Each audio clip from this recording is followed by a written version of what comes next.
ধানমন্ডিতে পুলিশের উপর আক্রমণ, ক্ষিপ্ত জনতার। বাংলাদেশের প্রাক্তন প্রধানমন্ত্রী শেখ হাসিনার বাসভবন 32 নম্বর ধানমন্ডি, সেখানে সেই বাসভবন পুলিশ ভাঙতে যায়।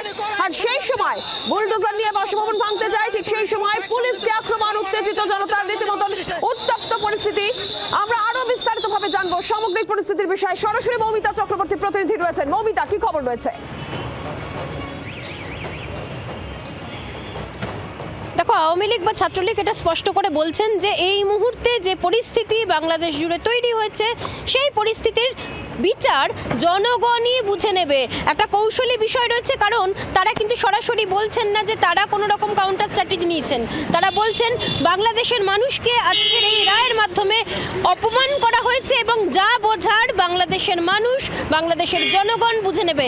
এবং সেই অনুযায়ী ধানমন্ডির সামনে বুলডোজার নিয়ে যখন পুলিশ এবং কিছু শিবির, কিছু জামাতপন্থীরা ভাঙচুর করার লক্ষ্যে যান, পাল্টা দেখা গেল যে সাধারণ মানুষ, বাংলাদেশের জনতা সেই পুলিশকে তারা মারধর করলেন এবং যারা বিক্ষোভ দেখাতে বা ভাঙচুর করতে এসেছিলেন তার উপর পাল্টা চড়াও হয়েছে।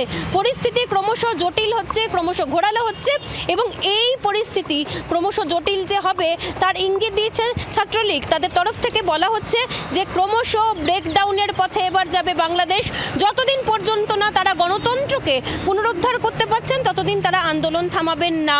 আওয়ামী লীগের বৈঠক চলছে, আওয়ামী লীগের বৈঠকের মধ্যে দিয়েও তারা ঘোষণা করেছেন এই রায়কে তারা পরোয়া করছেন এবং কোনোভাবেই শেখ হাসিনার বিরুদ্ধে যে রায় নেওয়া হয়েছে তা বাংলাদেশের মানুষ মেনে নিচ্ছেন না। এবং তারা যে ক্রমশ সুর চড়াচ্ছেন এবং যে সুর চড়ানোর প্রক্রিয়া তারা জারি রেখেছিলেন, তারা এই মুহূর্তে সিদ্ধান্ত নিয়েছেন ধারাবাহিক আন্দোলন শুরু হলো বাংলাদেশ জুড়ে। অর্থাৎ যে পরিস্থিতি বা যে আশঙ্কার কথাটা ছিল সেই আশঙ্কাকে কিন্তু সত্যি প্রমাণ করা হচ্ছে, কারণ সর্বোচ্চ শাস্তি অর্থাৎ ফাঁসির যে আদেশ সেই আদেশ শোনানো হয়েছে এবং সব মিলিয়ে পরিস্থিতি ক্রমশ উত্তপ্ত হচ্ছে। মমিতা, আপাতত ধন্যবাদ তোমাকে। আর এই শেখ হাসিনার আন্তর্জাতিক অপরাধ ট্রাইব্যুনাল যখন শেখ হাসিনার সর্বোচ্চ সাজা, ফাঁসির সাজা ঘোষণা করছে, তারপর শেখ হাসিনার বিবৃতি, প্রথম বিবৃতি জি 24 ঘন্টার হাতে, যেখানে তিনি বলছেন যে অনির্বাচিত সরকার পক্ষপাত দুষ্ট, এই রায় দিয়েছে তার বিরুদ্ধে যে যে অভিযোগ তার বিরুদ্ধে আনা হয়েছে, মানবাধিকার লঙ্ঘনের যা যা অভিযোগ তার বিরুদ্ধে রয়েছে, সেই কোনো অভিযোগই প্রমাণিত নয়। আর গোটা প্রক্রিয়াটাই রাজনৈতিক উদ্দেশ্য প্রণোদিত, এমনটাই বক্তব্য শেখ হাসিনা তার সর্বোচ্চ সাজা ঘোষণার পর। এই বক্তব্য শেখ হাসিনার, আর এর মধ্যেই তিনি বিবৃতি দিয়েছেন, আর এর মধ্যে এই রায়কে যেখানে তিনি পক্ষপাত দুষ্ট বলছেন, রাজনৈতিক উদ্দেশ্য প্রণোদিত বলছেন, এর মধ্যেই অডিও বার্তাও এসেছে শেখ হাসিনার। শুনুন। যেহেতু যুদ্ধাপরাধীদের বিচার করছি, তার প্রতিশোধ নেওয়ার জন্য আমার উপরে এই জুলুম। কারণ আমি তো কাউকে হত্যার হুকুম দেইনি। হত্যার হুকুম দিয়েছে ডক্টর মোহাম্মদ ইউনূস এবং ওদিকে তারেক জিয়া, যে লাশ ফেললে সরকার পড়ে যাবে। ইউনূসই তো অর্ডার দিয়েছে গুলি করে তার লোকদের বাঁচানোর জন্য। সেই জন্য সেনাবাহিনী, সাজোয়া বাহিনী নিয়ে গেল, তাদেরকে রক্ষা করতে যেয়ে সরাসরি গুলি করে 5টা মানুষকে হত্যা করেছে।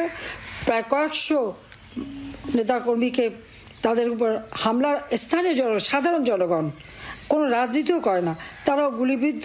আবার যারা গুলিবিদ্ধ তাদের বিরুদ্ধে মামলা।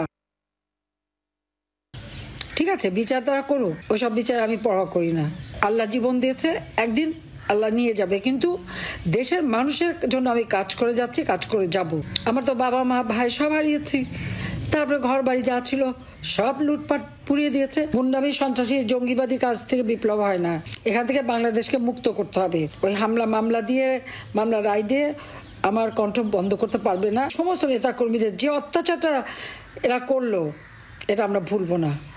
পাই হিসাব নেব এবং হিসাব আমি নিতে পারবো ইনশাল্লাহ, আমার বিশ্বাস আছে। 15ই আগস্টের পর এসে যদি খুনিদের বিচার করতে পারি, যুদ্ধাপরাধীদের বিচার করতে পারি, বাংলাদেশকে অর্থনৈতিকভাবে উন্নত করে বিশ্বকে দেখাতে পারি যে হ্যাঁ বাংলাদেশ পারে, কাজে এই অবস্থা থেকে বাংলাদেশকে মুক্ত করতেই হবে। বাংলাদেশকে মুক্ত করার ডাক দিচ্ছেন শেখ হাসিনা এবং আওয়ামী লীগ এই গোটা প্রক্রিয়াকে প্রথম থেকেই অবৈধ বলেছে। আর এবার আপনাদের শোনাবো ছাত্রলীগের সভাপতি সাদ্দাম হোসেনের একেবারে এক্সক্লুসিভ প্রতিক্রিয়া জি 24 ঘন্টায়। মৌমিতা চক্রবর্তী আমাদের প্রতিনিধিকে কি জানিয়েছেন, শুনুন। ছাত্রলীগের সভাপতি সাদ্দাম হোসেন এই মুহূর্তে রয়েছেন আমার সঙ্গে। সাদ্দাম, এটা প্রত্যাশা করেছিলেন? আজকে যেটি করেছে এই রায়টি আসলে আগে থেকেই লেখা রয়েছে, একটা অবৈধ কর্তৃপক্ষের, অবৈধ আইনের, অবৈধ বিচারকের মাধ্যমে একটা অবৈধ রায় দেওয়া হয়েছে এবং বাংলাদেশের জনগণ এটি কোনো অবস্থাতেই মানবে না।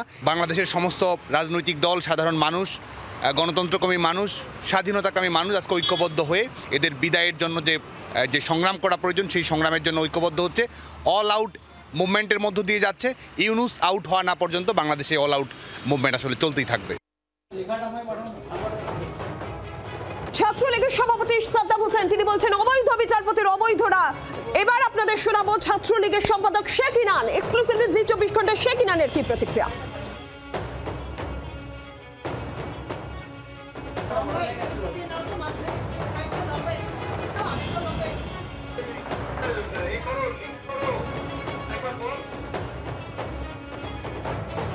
ছাত্রলীগ তাদের বক্তব্য, এই গোটা প্রক্রিয়া অবৈধ, এই রায় অবৈধ।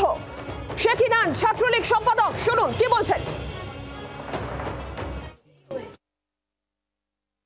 এই মুহূর্তে জি 24 ঘন্টা এক্সক্লুসিভ যে প্রতিক্রিয়া আমরা দেখাতে চলেছি শেখ ইনানের কাছ থেকে। এরপর কি শেখ হাসিনা বলেছেন আই ডোন্ট কেয়ার, আমরা বলতে চাই উই ডোন্ট কেয়ার।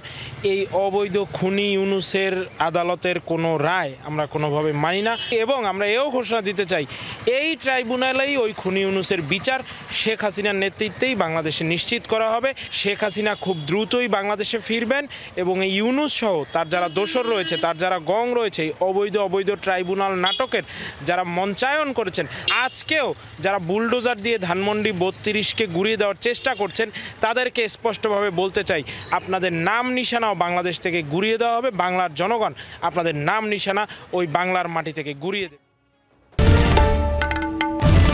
বাংলার আওয়াজ, বাঙালির আবেগ, জি 24 ঘন্টা।